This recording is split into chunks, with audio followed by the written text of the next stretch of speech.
Good morning, this is Rich Nelson with Allendale, doing our special update here with USDA's monthly supply and demand report. Today is February 10th of 2015.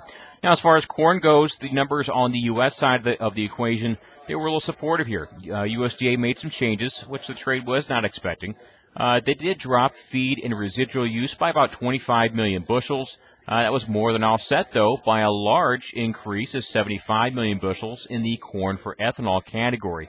And like I said, most people certainly were not expecting those type of changes on this report.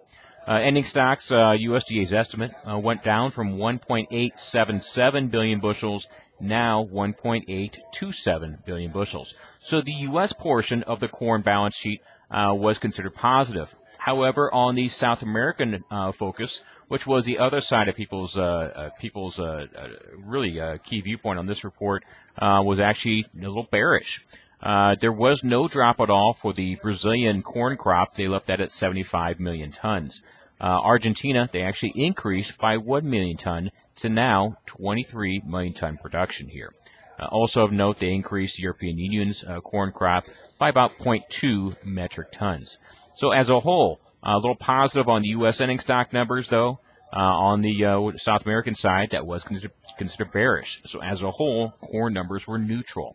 Over on soybeans, we did see a little surprise regarding demand here from USDA.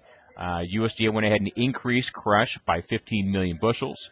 They increased exports by 20 million bushels, which we actually suggest probably shouldn't have happened. On the import side, they did balance some of that with a 10 million bushel increase.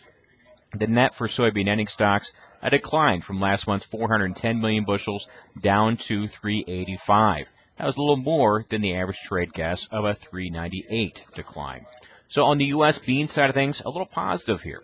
That was more or less countered by some neutral to slightly bearish information on the South American side here. Now, as far as soybeans, the trade was expecting a decline out of Brazil. They did get a 1 million ton drop out of Brazil for the Brazil soybean crop to now 94.5. Probably not as much as some people were expecting, though. On the other hand, that was actually offset exactly by a 1 million ton increase for the Argentine soybean crop. So as a whole, that certainly balanced each other out. Also, interesting to see that USDA went back and revised the size of last fall's Chinese bean crop. They were at 11.8, now 12.35 million tons. So you could certainly counter that while the U.S. bean numbers were a little supportive, that was more than offset by a slightly bearish picture from the other non-U.S. type producers. As far as wheat goes, USDA did drop imports by about 20 million bushels, and they also dropped exports by about 25.